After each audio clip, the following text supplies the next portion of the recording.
The Maritimes Tonight, sport with Doug Saunders. But first the news, and here's Frank Cameron. In the news tonight, Dalhousie University ready to defend itself against animal rights activists. A giant greenhouse, a growing reality on Prince Edward Island.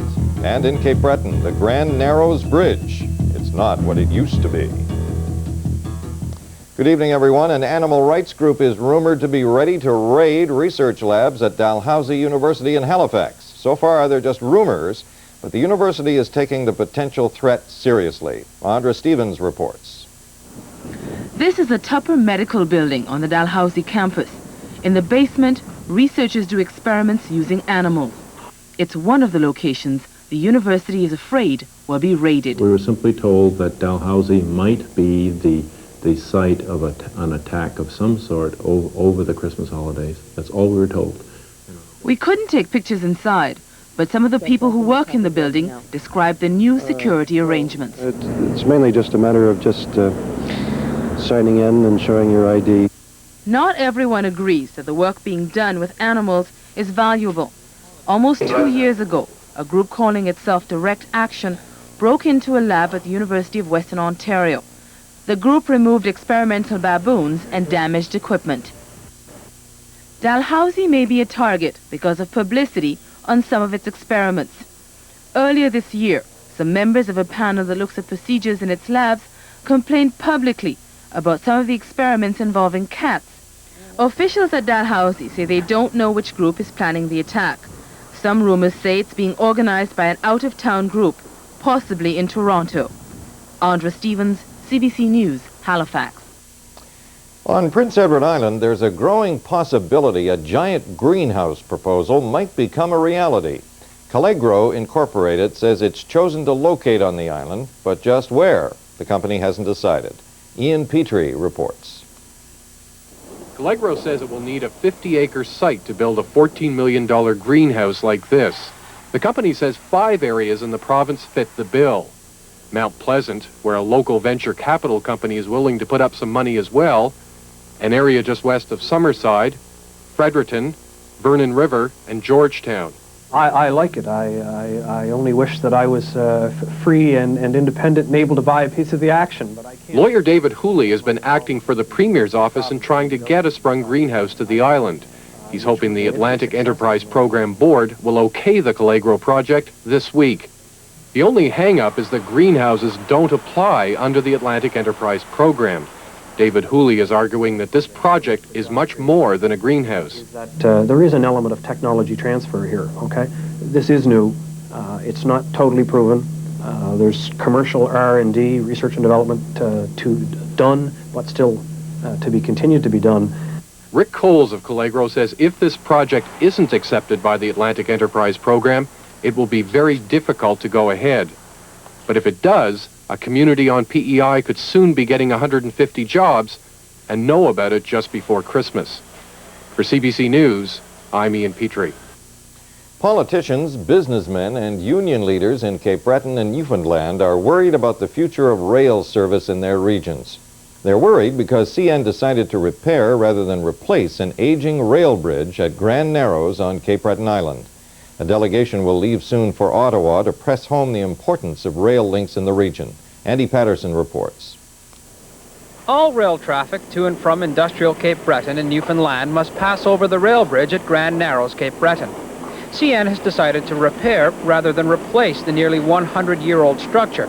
According to local politicians, business people, and union leaders, that shows that CN is not committed to maintaining a rail service to eastern Nova Scotia, Cape Breton, and Newfoundland.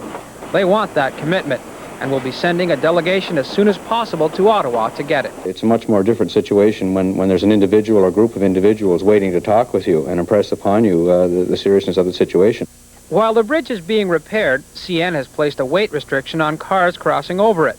The weight restriction, says Danny Kavanagh of the Longshoremen's Union, is threatening about 180 jobs at the dockyard in North Sydney.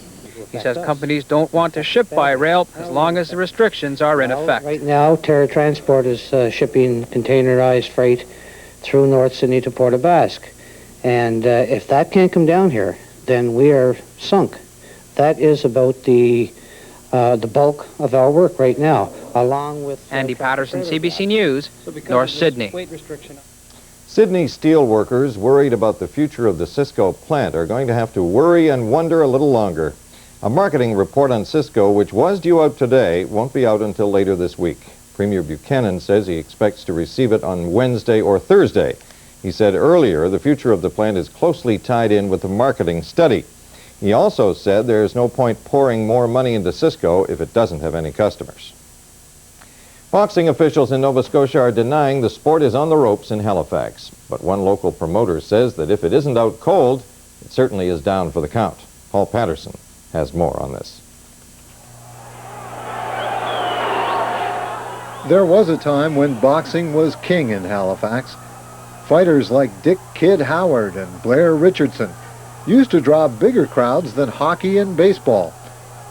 But now high costs and poor attendance have dealt boxing in Halifax a two-fisted blow that some are saying the sport might never recover from. But right now, I would not know what to put on to put people in a building, regardless of what it was. McPhee blames the provincial government and the Boxing Commission for being too strict and taxing the sport too heavily. He says it is no longer profitable for fighters or promoters. We're working at probably 30% tax. But Boxing Commissioner Eric Thompson says some of the blame for the poor attendance lies with the promoter who does not advertise the fight as well as he could. There's so much competition for the sport and recreation dollar today that the product that has to be offered has to be a very superior product, or it has to be promoted very vigorously. In the end, it won't be the commission or the promoters who decide whether boxing will survive in Halifax. It will be the fans. And there seems every reason to believe that if a world-class ticket can be put together and promoted well, the fans will return once again to the arena, and boxing will be king once more in this city. Paul Patterson, CBC News, Halifax. A tentative agreement has been reached between the Nova Scotia government and the province's 10,000 teachers. Details will not be released until the teachers vote on it next month. It's not too often a news magazine makes the news, but that's what happened to MacLean's magazine this week. It's drawing a lot of criticism for its cover, a machine gun toting Santa. A lot of people say the cover of this week's MacLean's magazine is offensive. In Vancouver, there were so many complaints, more than 200 stores took the magazine off their shelves. And here in Halifax, a lot of parents and some kids are upset. I think it's dreadful, and I think it certainly should be removed from the stands. You mind if I show the magazine to your grandchildren? No, I think they're both quite sensitive to things like this. So should I show it to them or not? Yes, they could see it. What do you think about this magazine cover? Not very good at all. No. What's wrong with it? Santa should not have a machine gun. Well, I'm not sure it should be taken off the store shelves, but it's not something I'd want my children to look at. This is a picture of Santa Claus with a machine gun. Does that scare you at all? No. Doesn't bother you? No. I think in a situation like this, I think that there's no need for guns to be involved when it comes to Santa Claus and Christmas time. The local distributor for MacLean's magazine says so far they haven't received any complaints from store owners or from parents. But late this afternoon, we learned that Shoppers Drug Mart's regional office has ordered its stores to take MacLean's off the shelves. Ian Hannah-Mansing, CBC News, Halifax. The YMCA has been chosen to run a new small business center in Glace Bay, Nova Scotia. The Y will sign a contract with the town's Economic Action Committee within the next few weeks. George Garland has more. The Glace Bay Small Business Center is intended to encourage entrepreneurial growth and self-employment in the town. Businesses selected to locate here will have 3 years in which to take advantage of subsidized rent, as well as access to business management advice from experts. The center will be run by a Glace Bay Enterprise Committee, which will include members of the National YMCA's Youth Enterprise Project and the town's Economic Action Committee. Mayor Bruce Clark, a member of the Action Committee, says there is no shortage of interest in the center, and the screening of applicants will start soon. Certainly it's been most encouraging because during the past number of months, as the building was going up and people in the community could see what was being built, a tremendous interest has been generated, and to date we have over 40 interested groups who are anxiously awaiting for that process to begin so that they can start up their business in this facility. Mayor Clark says he expects initially that the center will accommodate 6 to 8 businesses, with enough space left over to provide business training to 15 people. George Garland, CBC News, Glace Bay. The province of New Brunswick has a brand new millionaire, and he did it the easy way by winning the Atlantic Lotto's 10th anniversary draw. Andre Vigneault has more in this report. It was the biggest night in Atlantic Lotto's 10-year history. Live on television, one of 10 people was going to win $1 million. The 10 had their names drawn from a drum in a special sale of lottery tickets earlier this fall. They got to pick a number, sit on stage, and be entertained while they waited. Then came the big draw. The number is 40! And the big winner. For an instant millionaire, Sterling Cowie was a man of few words. What, any plans for a celebration, Mr. Cowie? No? Cowie and his wife Irene know exactly how they'll spend their money. I want to help my family and my grandchildren. Andre Vigneault, CBC News, Moncton.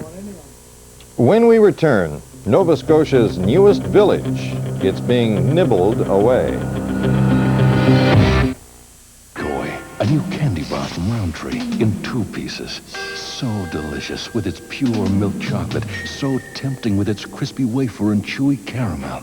Just try and resist the second piece. We don't think you can for very long.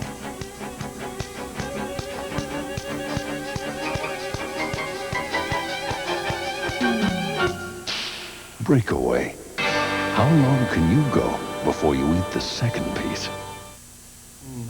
Do you have feelings to share, Gingerbread Man? It's the rejection because people may want less sugar in their lives. But it's such a big part of us. That swirl, it's in there, isn't it? NutraSweet? Yes. The sweetener without all the calories, but a taste just like sugar. Yes. Accept it. Everyone else has. The NutraSweet Plum Fairy. Good. Very good. NutraSweet brand sweetener. Look for the swirl.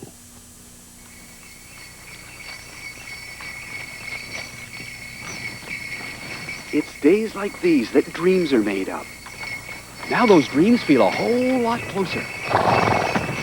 I know, we've been down this road before, but this time it's different. I can feel it, can't you? There are 100 extra instant checks of $10,000 per week to be won in the Provincial.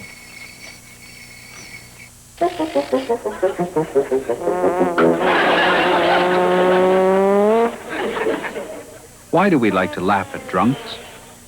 Because they're funny? Or stupid? What's funny about drinking when you drive?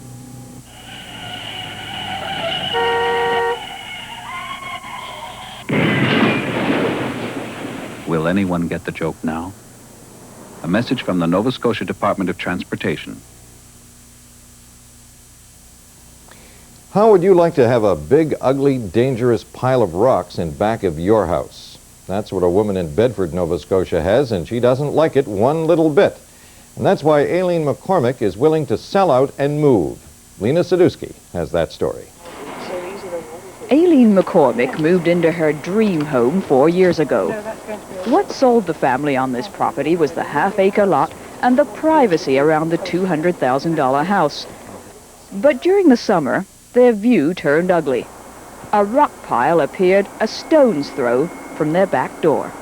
We've been told by the town and by the engineering consultants that it's not secure, so we feel quite scared of living behind it. If we get a very heavy snowfall or an incredibly heavy rainfall, we may well see it tumbling down into our backyard. The rock pile was put there by the developer, Guernsey Developments. It supports sewer pipes and manholes in the Bedford subdivision. The planning department in Bedford doesn't like the rock pile any more than Aileen McCormick. It doesn't meet the town's standards. And that we have asked them to either redesign and reconstruct that portion or as a bare minimum to reconstruct the fill material that they've placed against the manhole. The agent for the developer told us that his client, Guernsey Developments, wouldn't comment at this time. But he says the developer is willing to meet the standards of the Bedford Planning Department and is now obtaining estimates to see how much work is needed to improve the stability and appearance of the embankment. For CBC News, I'm Lena Sadusky in Bedford. There was a big party on Prince Edward Island this past weekend that really went to the dogs, and the cats, and the gerbils, and the bunny rabbits. About 300 people threw a Christmas bash fundraiser at an animal shelter. Karen Mayer was there and has this report. The animal shelter in Hazelbrook deals with close to 2,500 cats and 1,400 dogs every year. It tries to place them in good homes, and if it isn't successful, it ends their lives in a humane way. The weekend party was an opportunity for members of the community to say thank you.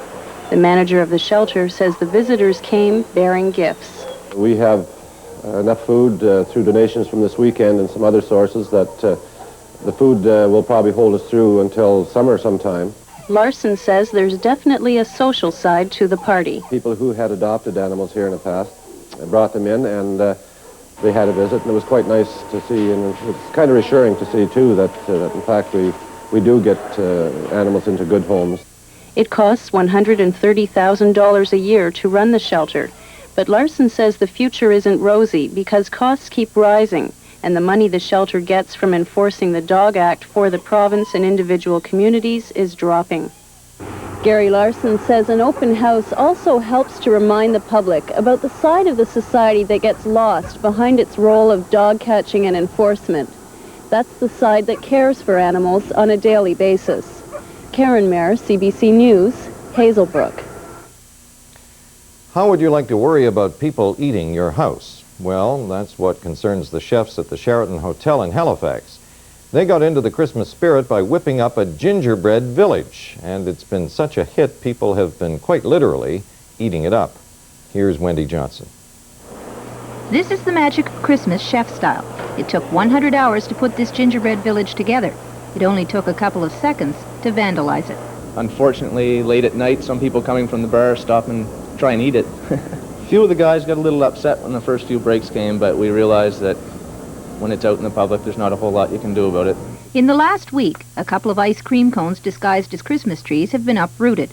The snow has been chipped away, but the chefs have since replaced it. Passers-by also plucked out a few gumdrops and tore off the corner of the church's roof. But they may have gotten their just desserts. The candy is literally hard as a rock. The time to eat a gingerbread village is when it's being created. A lot of the guys went through the candy like crazy. We had to send people back up to Sobeys to buy candy 3 or 4 times during the process of decorating everything. I think the guys just wanted to have some fun. Something different to do at Christmas time, some other way to occupy their time in the kitchen. Gave everybody else in the kitchen something to look at during the day that somebody was doing different, and just improved the mood in the kitchen all around, I think. It's the chef's way of saying Merry Christmas. They only wish it hadn't been good enough to try to eat. I'm Wendy Johnson for CBC News. Pretty yummy to me. Well, wasn't the weekend weather boring? I said on Friday night it would be, and sure enough, nothing happened, and it looks as though the next few days will be the same. No big snowstorms or rain or anything like that, so what does a guy do? I could say the rest of the week has been canceled because of a lack of interest. But then again, there will be some cloudy periods with some isolated flurries overnight. Tomorrow, sunny with cloudy periods. Lows overnight will range from -2 along the Atlantic coast to -10 inland, as well as in Cape Breton and PEI. Highs tomorrow, -4 to +1. And the outlook for Wednesday, mostly cloudy. Did you know, by the way, that a gerbil is really a Mongolian desert rat? No, I didn't. That's exactly what a gerbil is. Yes. Welcome back, by the way. Thank you very much. Enjoyed your trip to Florida, did you? Yes, I did. Yes. Okay. I bought some swampland down there, and you're a 50% partner. Thank you. Here's Doug with the sports. Thank you, Frank. Good evening, everyone. We begin with the Nova Scotia Senior Hockey League tonight, and the Halifax Blues gave themselves an early Christmas present at the Forum against the Shubie Truro Eagles. Halifax was on a 3-game losing streak heading into this one, but it became apparent quickly that the streak was about to end. That goal by Joel Jessam powered the Blues out to a quick 3-0 lead. Before the first period ended, it became 5-0 Halifax, and the rout was on. Here is that 5th goal. Bob McDonald taking a centering pass in the slot. He notches his 2nd of the game. The onslaught continued in the 2nd period as Halifax scored another 5 goals in the first 5 minutes. This one by Graham Burgess made it 10-0 Halifax with half the game yet to be played.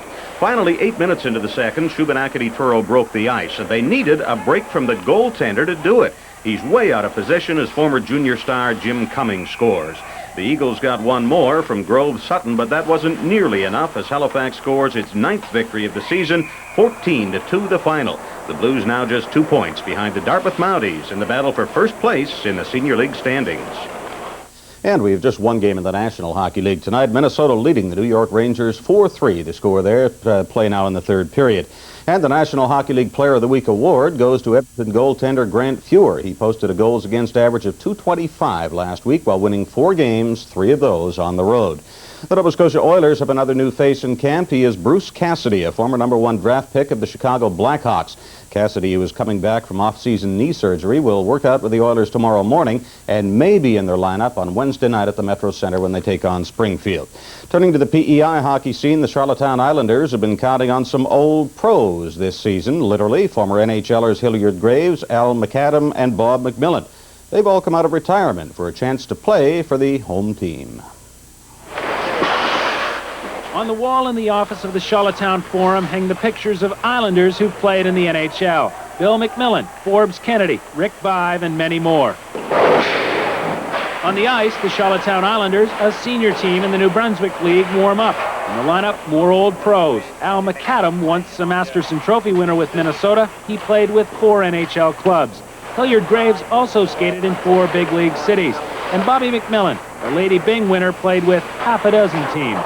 Where do old hockey players go when they retire? Well, in the case of these former NHLers from Prince Edward Island, they come back and play for the local senior team, partly because their memories of playing pro are good ones, and partly because, faced with the choice, they'd rather come home to continue playing the game. I guess it started this summer. We played a benefit game for a young fellow here with cancer, and we had a lot of fun that night, and just led from there that we decided we'd give it a shot. Tickets sell well these days at the Forum, and the fans come back to watch the boys who made it to the big time with different teams play together again. Keep it in there, boys. The Island players, there's competition amongst us, but we all pull for each other, and now that Hilliard and Dave Cameron and Bobby and myself are not playing professionally anymore, we appreciate the qualities that each one of us have and the loyalties that we've had to each other over the years. The addition of these 3 players, along with Dave Cameron, another former NHLer who plays when he can, has made this team into a winner. And if you look, there are flashes of what made these guys a cut above the rest. But now they're retired. They have lives outside hockey, and they like it that way. Well, I always knew I was going to come home to the island, and where I am, I got a farm out there in Milton, and I'm just loving it. You know, it's great to be retired. I had my day, and just thankful for that, and life couldn't be treating me better. So many players, I find that play for the amount of time that we've played, when their professional careers are over, they get somewhat turned off the game and say, you know, I've been through so much that I don't want to play anymore. And it seems that we, so far, have kept everything in perspective as to the game. Al McAdam